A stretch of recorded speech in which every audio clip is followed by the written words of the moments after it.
नमस्कार दोस्तों, NG academy for जीएसजीके में आप सभी का एक बार फिर से स्वागत है। इस वीडियो में हम अर्थव्यवस्था से संबंधित कुछ कीवर्ड्स, कुछ टर्म्स, कुछ मेन शब्दों को देखेंगे जिनका प्रयोग प्रायः अर्थव्यवस्था से संबंधित अगर कोई बात होती है, दिशा निर्देश होती है या कोई वित्त मंत्रालय का या वित्त मंत्री का वक्तव्य होता है, उनमें प्रायः प्रयोग किया जाता है इन शब्दों का। और इन शब्दों को हम समझेंगे और हमारी परीक्षा के दृष्टिकोण से ऐसा होता है कि इन शब्दों से, इन टर्म्स जो कीवर्ड्स होते हैं, सीधे सीधे सवाल पूछ लिया जाता है कि इन टर्म्स का ये कीवर्ड्स जो दिया गया है इसका मतलब क्या है। और उसके बाद हम देखेंगे कि अर्थव्यवस्था से संबंधित जो मुख्य सिद्धांत है कुछ अर्थशास्त्रियों के, जिन्होंने स्टेटमेंट दिया है या कोई रिसर्च पेपर दिया है, उसका जो क्रक्स है, जो टॉपिक है, जो शीर्षक है, उसको देखेंगे। क्योंकि जो प्रश्न बनता है हमारा सिर्फ उसी सिद्धांत, जो टॉपिक है या क्रक्स है, उससे ही बनता है, शीर्षक से ही बनता है। ज़्यादा हमको उसके डीप में, गहराई में उस चीज़ को पढ़ने की या समझने की, अपने परीक्षा के एग्ज़ाम पॉइंट ऑफ व्यू से उसको उतना पढ़ने की ज़रूरत नहीं है। हम उस सिद्धांतों को देखेंगे। शुरुआत करते हैं कीवर्ड से। दो शब्द लिखे हुए हैं, आर्थिक समृद्धि और आर्थिक विकास। देखने में तो ऐसा लग रहा है, या जो हमारी अभी तक की समझ है, ऐसा समझ में आता है कि ये दोनों जो टर्म्स हैं और शब्द हैं काफ़ी क्लोज हैं, समान हैं, लेकिन ऐसा नहीं है। दोनों में अंतर है। और हम देखते हैं कि या कभी कभी न्यूज़पेपर पढ़ते हैं तो इन शब्दों का प्रयोग किया जाता है, आर्थिक समृद्धि, आर्थिक विकास। और अभी बजट आने वाला है तो उसमें भी इस तरीके के कीवर्ड्स, टर्म्स का प्रयोग किया जाएगा। हम देखते हैं कि इन शब्दों में कौन कौन सी चीज़ें इंक्लूड हैं और किस तरीके से क्या इनका अर्थ है, क्या है, ये देखते हैं। आर्थिक समृद्धि है, इसको इंग्लिश में भी देख लेते हैं, इकोनॉमिक ग्रोथ। Economic growth. और जब आर्थिक विकास को क्या लिखते हैं, इकोनॉमिक डेवलपमेंट। Economic development. अब आर्थिक समृद्धि में कौन कौन सी चीज़ें इंक्लूडेड हैं, क्या क्या इसका अर्थ है, इसको देख लेते हैं। उसके बाद हम जो इसका मंतव्य है, जो अर्थ है, वो समझने का प्रयास करते हैं कि जब बोलते हैं कि आर्थिक समृद्धि हो रही है तो उसका क्या मतलब है, क्या कहना चाह रहा है ये सब। तो उसमें क्या होता है, जैसे जीडीपी, जीएनपी, एनएनपी, एनआई और एनआई राष्ट्रीय आय एवं प्रति व्यक्ति आय। प्रति व्यक्ति आय में वृद्धि होती है, वृद्धि होती है। जो पहले का जो वीडियो लेक्चर है उसमें जीडीपी, जीएनपी, एनएनपी, एनआई, इन सबको डिस्कस किया गया है। प्लेलिस्ट का लिंक डिस्क्रिप्शन बॉक्स में दिया हुआ है, आप उन लेक्चर को रेफर कर सकते हैं, देख सकते हैं, सुन सकते हैं, समझ सकते हैं। तो इसमें होता है कि जीडीपी, जीएनपी, एनएनपी, एनआई एवं प्रति व्यक्ति आय में वृद्धि होती है। जीडीपी सकल घरेलू उत्पाद, सकल राष्ट्रीय उत्पाद, शुद्ध राष्ट्रीय उत्पाद, एनआई राष्ट्रीय आय एवं प्रति व्यक्ति आय में वृद्धि होती है। तो यहीं देख लेते हैं प्रति व्यक्ति आय क्या होता है। प्रति व्यक्ति आय होता है, प्रति व्यक्ति आय ये होता है कुल राष्ट्रीय आय, कुल राष्ट्रीय आय डिवाइडेड बाय कुल जनसंख्या। कुल जनसंख्या, कुल राष्ट्रीय आय एनआई। हम पहले ही देख चुके हैं पहला पॉइंट में कि एनआई में वृद्धि होती है, एनआई में, एनएनपी में, जीएनपी में, जीडीपी में, प्रति व्यक्ति आय। तो प्रति व्यक्ति आय होता है कुल राष्ट्रीय आय यानी कि एनआई। एनआई क्या होता है, जब हम जो हमारा एनएनपी होता है, एनएनपी में हम जब शुद्ध जो प्योर होते हैं अप्रत्यक्ष कर उनको माइनस कर देते हैं, घटा देते हैं, तब हम राष्ट्रीय आय उससे निकालते हैं। एक दूसरी चीज़ क्या होती है, इसी आधार पर कह सकते हैं कि श्रम शक्ति, उपभोग, पूंजी एवं व्यापार का प्रसार होता है। व्यापार का प्रसार होता है, प्रसार होता है, प्रसार होता है। हम सुनते हैं या अखबारों में, न्यूज़पेपर में पढ़ते हैं कि देश की इकोनॉमिक ग्रोथ सही दिशा में है, देश में ग्रोथ हो रही है। तो उसका मतलब ये होता है कि देश में जो जीडीपी है, देश की जीएनपी है या फिर एनएनपी है, एनआई है, राष्ट्रीय आय है, प्रति व्यक्ति आय, ये सब चीज़ों में वृद्धि हो रही है। वृद्धि हो रही है तो उसका मतलब क्या हुआ कि हमारे देश में जो किसी पर्टिकुलर ईयर में, जिसको हम अपने आर्थिक गणना के समय प्रयोग करते हैं लेखा वर्ष। लेखा वर्ष में क्या होता है, 1 अप्रैल से 31 मार्च तक। 1 अप्रैल से 31 मार्च तक वस्तुओं और सेवाओं का उत्पादन में वृद्धि हो रही है। तो इस टर्म को ओवरऑल रिप्रेजेंट करने के लिए बोल देते हैं कि हाँ, देश में आर्थिक समृद्धि हो रही है। तो अगर देश की जीडीपी बढ़ेगी, उत्पादन बढ़ेगा वस्तुओं का या सेवाओं का, तो उसका क्या मतलब होगा कि अगर उत्पादन बढ़ेगा तो इसका मतलब है कि श्रम शक्ति बढ़ेगी, लेबर पावर, मैनुअल पावर बढ़ेगी। इसका मतलब है कि ये लोग इन्वॉल्व हो रहे हैं, तभी तो उत्पादन बढ़ रहा है ना। उसके बाद उत्पादन हो रहा है तो उत्पादन क्यों हो रहा है, क्योंकि उपभोग बढ़ रहा है। तो इससे ये भी साबित हो रहा है कि उपभोग भी बढ़ रहा है। अगर उत्पादन बढ़ रहा है, उत्पादन कैसे बढ़ सकता है, जब हम उसमें पूंजी का निवेश करेंगे ये, और उसके बाद जब वो विक्रय होगा उन वस्तुओं का, तो उससे हमारी पूंजी का भी जनरेशन होगा, तो पूंजी में भी वृद्धि होगी, व्यापार का प्रसार होता है। ये हो गया आर्थिक समृद्धि में जो मुख्य क्या उसका मतलब होता है कि ये है उसका एक इकोनॉमी की अर्थशास्त्र या अर्थव्यवस्था के दृष्टिकोण से आर्थिक समृद्धि का मतलब। अब हम देख लेते हैं कि आर्थिक विकास में क्या क्या होता है। आर्थिक विकास में पहला तो वही होता है जो आर्थिक समृद्धि में होता है कि जीडीपी बढ़ती है, जीएनपी बढ़ती है, एनएनपी बढ़ती है, एनआई एवं प्रति व्यक्ति आय में वृद्धि होती है। ठीक, ये तो पहला वाला पॉइंट हो गया किसका, जो आर्थिक समृद्धि में हो रहा था, वो आर्थिक विकास में भी वही चीज़ होगी। एक पर एक दूसरा है, इसमें तो होता है लोगों के जीवन स्तर एवं सामाजिक कल्याण के सूचकांक में वृद्धि होती है। अब ये कौन से, जैसे सामाजिक कल्याण के सूचकांक कौन कौन से हो सकते हैं, जैसे शिक्षा हो गया, हमारा स्वास्थ्य हो गया, पोषण स्तर हो गया।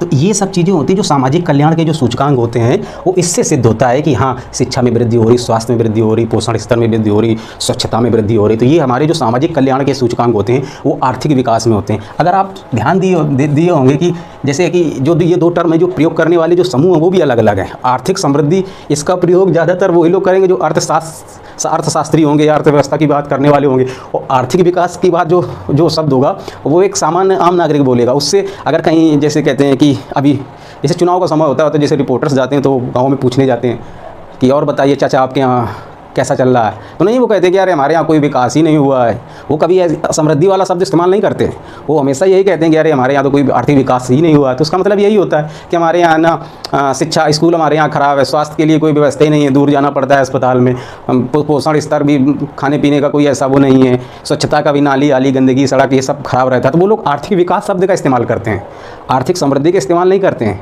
समझ रहे हैं ना। तो आर्थिक समृद्धि जो टर्म है वो अर्थव्यवस्था या अर्थशास्त्र के जो ज्ञाता होते हैं, ज्ञानी होते हैं, उनके द्वारा ज़्यादातर प्रयोग किया जाता है। और आर्थिक विकास जो होता है वो आम नागरिक के द्वारा प्रयोग किया जाता है, क्योंकि आर्थिक विकास वो उनके जीवन स्तर को या उनके पहलुओं को जो स्पर्श करता है, टच करता है। तो इससे अब आप दोनों का कंपैरिजन कर सकते हो कि एक तरफ आर्थिक समृद्धि है, एक आर्थिक विकास है। इसमें समझ रहे हैं ना कि कौन सा जो टर्म है वो व्यापक है।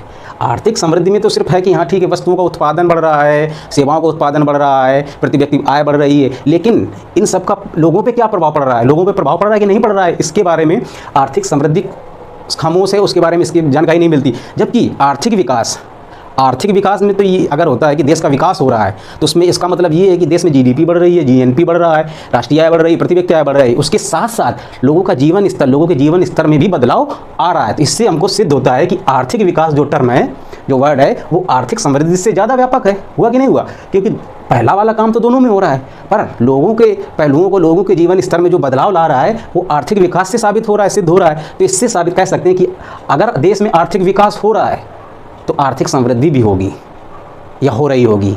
लेकिन इसकी कोई गारंटी नहीं कि अगर देश में आर्थिक समृद्धि हो रही है, समाज में आर्थिक समृद्धि हो रही है, राज्य में आर्थिक समृद्धि हो रही है तो विकास भी हो रहा है। इसकी गारंटी आर्थिक समृद्धि में नहीं दी जा सकती है, लेकिन आर्थिक विकास गारंटी दे सकता है कि हाँ भाई साहब आर्थिक समृद्धि भी हो रही है। ठीक है, ये दोनों को हमको याद रखना है, समझना है, 1-2-3 बार देखेंगे, समझेंगे, तो चीज़ें दिमाग में बैठ जाएंगी। कभी भी आप न्यूज़पेपर पढ़ रहे होंगे तो ये जो दो टर्म आएंगे आप इसका मतलब समझ जाएंगे कि हाँ भाई साहब ये चीज़ इस तरीके से कहने की कोशिश की जा रही है या कही जा रही है। ठीक है, आगे देखते हैं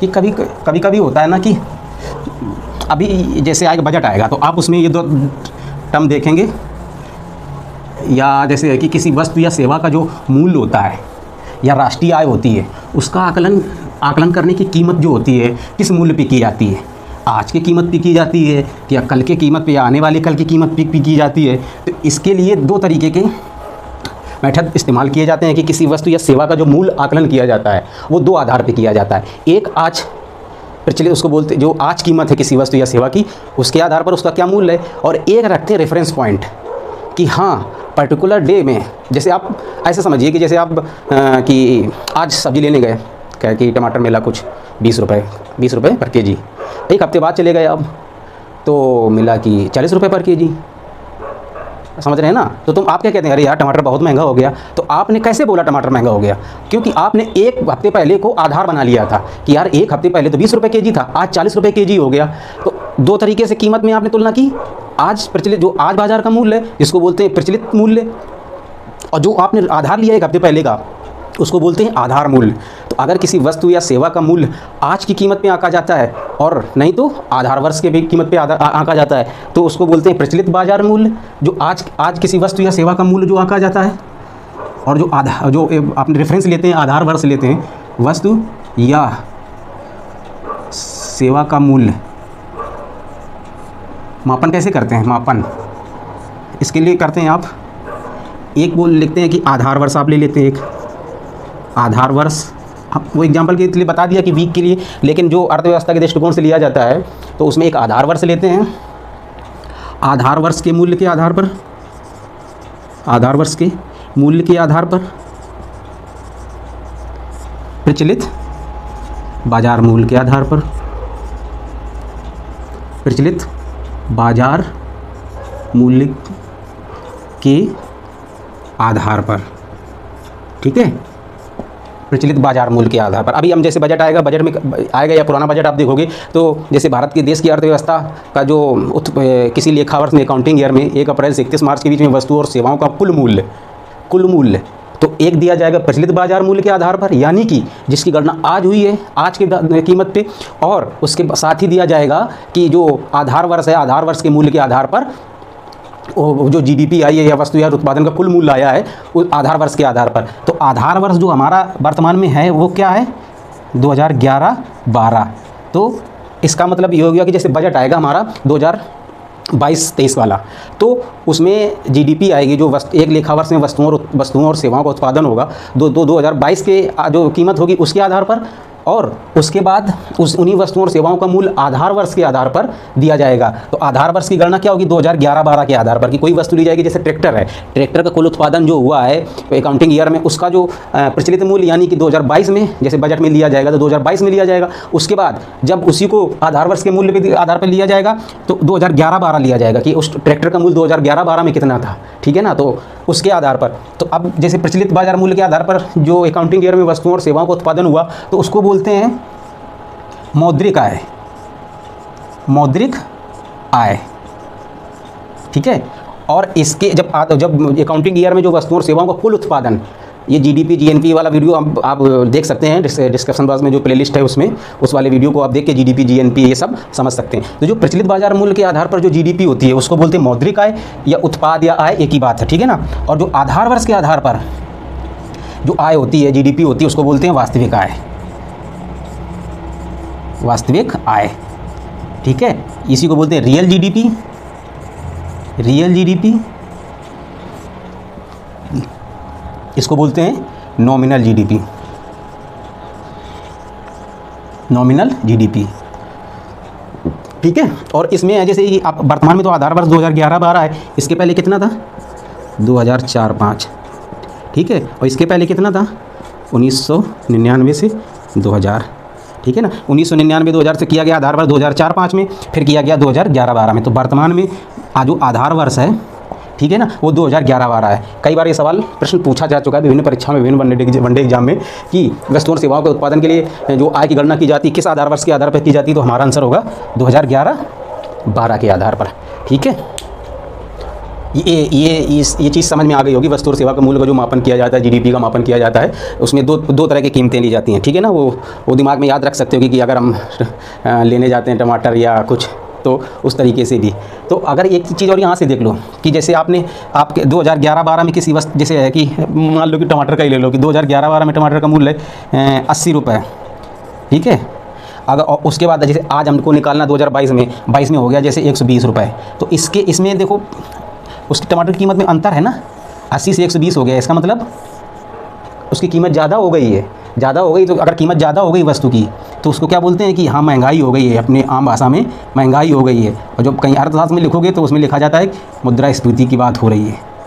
ठीक है ना, इन्फ्लेशन की बात हो रही है कि हाँ महंगाई का बढ़ना क्या होता है, मुद्रास्फीति। ठीक है ना, तो इसमें जैसे 80 से 120 रुपये हो गया, तो ये क्या हो गई 40 रुपये, ये महंगाई हो गई, मुद्रास्फीति हो गई। तो अगर जैसे अंतर निकालने में कभी कभी प्रश्न आता है कि जैसे रियल जीडीपी पे नॉमिनल जीडीपी को अगर घटा देंगे तो क्या आएगा, मुद्रास्फीति आएगी, महंगाई आएगी। ठीक है ना, इसको भी याद रखना है हमको। ठीक है, एक चीज़ है कि जैसे किसी आदमियों की जनगणना होती है, वैसे होती है आर्थिक जनगणना भी एक चीज़ होती है। इस पर सवाल आया हुआ है, उसको भी देख लेते हैं एक बार। आर्थिक जनगणना क्या होता है? अब जैसे पॉपुलेशन सेंसस होता है, ठीक है ना, तो उसमें पॉपुलेशन सेंसस में क्या होता है, लोगों की संख्या जो जुड़ी जाती है कि देश में कितने लोग निवास कर रहे हैं। और जो इकोनॉमिक सेंसस होता है, उसमें जो होता है कि आर्थिक जनगणना। आर्थिक जनगणना में क्या होता है, इकोनॉमिक सेंसस। इकोनॉमिक सेंसस में होता है कि जो आर्थिक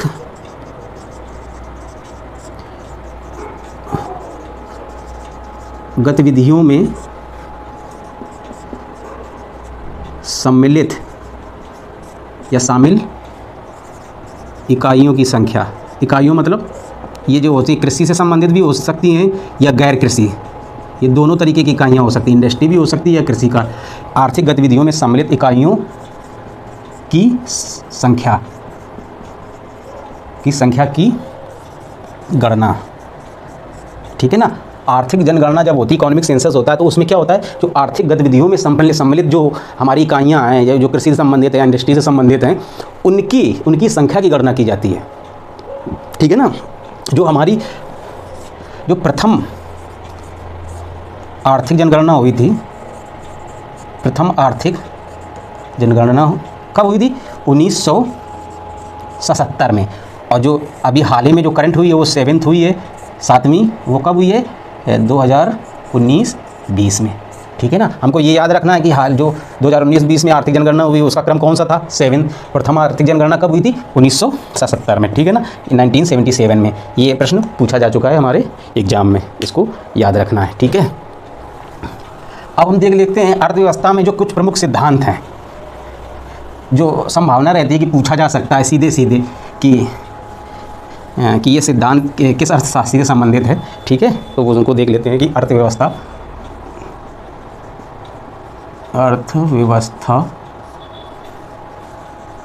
के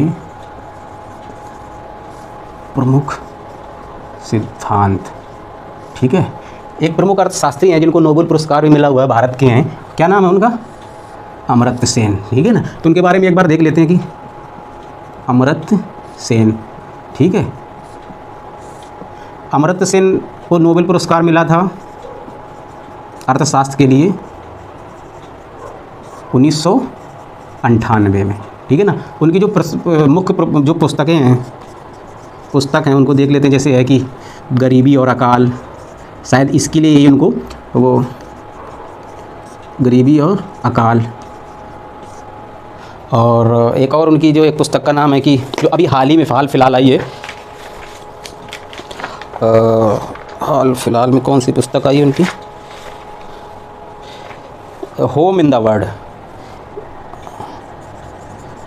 होम इन द वर्ल्ड, ये जो अभी हाल ही करंट में ही आई है, होम इन द वर्ल्ड। ठीक है ना, इनके जो सिद्धांत है प्रमुख रूप से इसमें कई बार सवाल सीधे सीधे ही आ जाता है। जिसके सिद्धांत मुख्य को देख लेते हैं कि, और इनको पता है ये भारत के भी नागरिक हैं और बांग्लादेश के भी नागरिक हैं। उनको सम्मान में, क्योंकि उन्होंने जो एक महबूल हक करके दे ना, उन्होंने उनके साथ मिलकर, अमर्त्य सेन जी के साथ मिलकर मानव विकास सूचकांक, कई बार आपने देखा होगा उस टॉपिक से कि मानव विकास HDI ह्यूमन डेवलपमेंट इंडेक्स में भारत की रैंक क्या है। तो वो जो सूचकांक है वो बांग्लादेशी अर्थशास्त्री हक साहब थे और अमर्त्य सेन साहब से, इन दोनों लोगों ने मिल के उस सूचकांक को निर्गत किया था, उस सूचकांक का विकास किया था। ठीक है ना। तो इनके जो प्रमुख सिद्धांत हैं, तो उन सिद्धांतों को देख लेते हैं कि क्या है। तो उन्होंने कहा था कि जो किसी भी अर्थव्यवस्था को किस तरीके का दृष्टिकोण रखना चाहिए, तो उन्होंने कहा कि जो उसका दृष्टिकोण होना चाहिए वो जन उन्मुख होना चाहिए। ऐसा नहीं कि सिर्फ और सिर्फ वस्तुओं का उत्पादन, ज़्यादा से ज़्यादा पूंजी का निर्माण होना चाहिए। हमको जन कल्याण, आर्थिक विकास भी देखना चाहिए कि आर्थिक विकास हो रहा है कि नहीं हो रहा है उस चीज़ से। उसमें भी उन्होंने कहा कि जो निर्धन व्यक्ति है उसकी सुरक्षा होनी चाहिए, निर्धन व्यक्ति की सुरक्षा होनी चाहिए। एक और उन्होंने ये कहा कि वैश्वीकरण होना चाहिए, जो ग्लोबलाइजेशन होना चाहिए, जो स्थानीय बाज़ार है, स्थानीय लोकल मार्केट है, उसको वैश्वीकरण, जो विदेशी जो बाज़ार है, विदेशी जो इंडस्ट्री है, उससे कनेक्ट होना चाहिए, जुड़ना चाहिए। लेकिन उसके साथ साथ क्या होना चाहिए, जो छोटे उद्योग हैं उनका भी बचाव होना चाहिए। जो लोकल इंडस्ट्री है, वैश्वीकरण के साथ छोटे उद्योगों का भी बचाव होना चाहिए। छोटे उद्योगों का बचाव, कि जैसे स्मॉल इंडस्ट्री हुई, वो कहीं अपना छोटी जगह पे, जैसे कि चाय पीने वाले जो कप आजकल बन रहे हैं कागज़ के, जो वो इंडस्ट्री लगी हुई है, तो उनको सरकार की तरफ से उनका बचाव होना चाहिए। बाकी जैसे कि कोई और क्षेत्र, कोई बड़ी इंडस्ट्री है जिसमें निवेश की आवश्यकता है, पूंजी की आवश्यकता है, टेक्नोलॉजी की आवश्यकता है, किसी अन्य चीज़ों ज़रूरतें हैं, वो सब काम भी होने चाहिए। लेकिन हमारा प्रयास ये भी होना चाहिए कि जो छोटे उद्योग हैं, क्योंकि छोटे उद्योग में है कि वो लोकल लेवल पे होते हैं, ज़्यादा से ज़्यादा छोटी पूंजी लगा के लोग अपना व्यवसाय कर लेते हैं। अगर उन सब में भी बड़े लोग आ जाएंगे तो उनका व्यापार तो चौपट हो जाएगा, उनका बिजनेस चौपट हो जाएगा। वो अपना मुश्किल से गुजारा कर रहे थे, फिर और उसके बाद उनकी जीवन के भी लाले पड़ जाएंगे उससे। तो उन सब चीज़ों को ध्यान में रखना चाहिए। अगर कोई जो अर्थशास्त्री या किसी देश की अर्थव्यवस्था के बारे में कुछ प्लान कर रहा है तो उसमें उन सब चीज़ों का भी ध्यान रखना चाहिए। तो अमर्त्य सेन के बारे में पॉइंट्स याद रखना। हमको शायद UPSSC में एक बार सवाल आया, अच्छा सवाल आया था, उसी तरीके का वो देखेंगे जब प्रैक्टिस सेट करेंगे। तो अभी इसमें इतने देख लेते हैं। एक देखते हैं कि एक सिद्धांत है आवश्यकता विहीनता का सिद्धांत। ये किसका सिद्धांत है? JS मेहता जी का, वांटलेस। ये थोड़ा दर्शन टाइप का है इनका भाई सिद्धांत, वांटलेस। ठीक है ना। तो इसमें उन्होंने कहा है कि आवश्यकता विहीनता का सिद्धांत है। ऐसा है कि जैसे कि अगर आपकी कोई आवश्यकता नहीं है तो आप बिना किसी दर्द के खुशी रह सकते हैं। ठीक है ना। एक मतलब कोई सन्यासी टाइप की बात है कि हमारी कोई ज़रूरत ही नहीं है। जब ज़रूरत नहीं है तो हम कोई प्रयास नहीं करेंगे, क्योंकि अगर अब ज़रूरत को पूरा करने के लिए प्रयास करना पड़ेगा तो हमें कष्ट होगा, तो हम दुख सुखी नहीं हो पाएंगे। तो इनके कहने का मतलब ये है कि अगर हैप्पी रहना, खुश रहना है तो आवश्यकता नहीं होनी चाहिए, किसी चीज़ की नीड नहीं होनी चाहिए, तो आप बिना कष्ट के भी खुशी रह सकते हैं। तो इस कुल मिला के ये इतना ही है। सीधे आता है कि आवश्यकता विहीनता सिद्धांत का प्रतिपादन किसने किया था, कौन है? JS मेहता नहीं, माफ़ करिए, JK मेहता है। ठीक है, JS मेहता नहीं है, JK मेहता है। इसमें एक और देख लेते हैं कि जैसे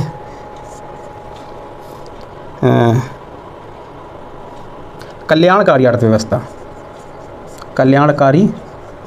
अर्थव्यवस्था, गैस कर सकते हो आप लोग, अभी बताएं हैं कल्याणकारी अर्थव्यवस्था का। उसका है प्रतिपादक अमर्त्य सेन। ठीक है। एक है पूर्ति यानी कि सप्लाई, अपनी मांग यानी कि डिमांड का सृजन स्वयं करती है। ये किसका है? JB से, स्पेलिंग शायद SEY, JB से। ठीक है ना, JK मेहता। तो जो सप्लाई है वो अपनी मांग का सृजन स्वयं करती है। ठीक है ना। हमको सीधे सीधे बस इतना याद रखना है कि पर्टिकुलर कोई स्टेटमेंट है, कोई सिद्धांत है, वो किसके द्वारा कहा गया है। नेक्स्ट देख लेते हैं कि रोजगार का स्तर, रोजगार का स्तर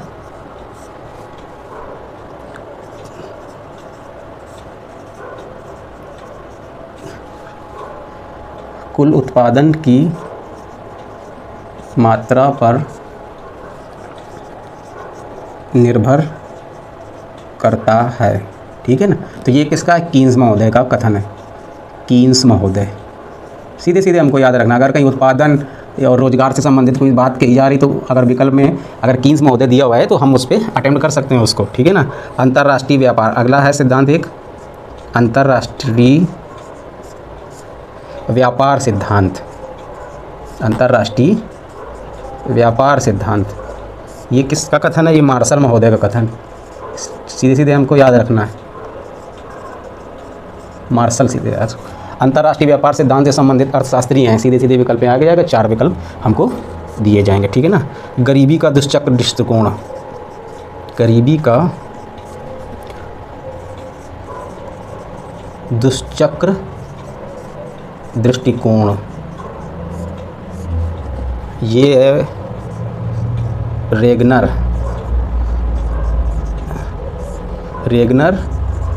नक्शे।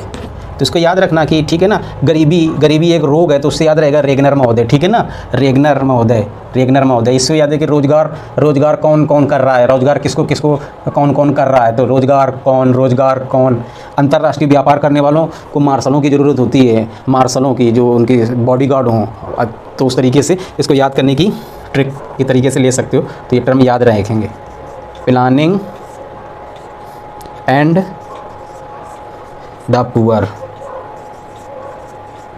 ठीक है। तो ये है वी.एस. मिन्हास, ये वी.एस. मिन्हास महोदय का सिद्धांत है। ठीक है ना। तो जो हमको 4-5 हैं परीक्षा के दृष्टिकोण से, इनको याद रखना है। और इस टॉपिक में इतने ही है। और जो वीडियो लेक्चर अपलोड हो चुके हैं इकोनॉमिक्स अर्थव्यवस्था के, उसकी जो प्लेलिस्ट है बन गई है, डिस्क्रिप्शन बॉक्स में दी गई है। आप बाकी जो वीडियोस हैं देखे नहीं तो आप उनको रेफ़र कर सकते हैं, देख सकते हैं। इस वीडियो में फ़िलहाल इतना ही। नमस्कार, जय हिंद।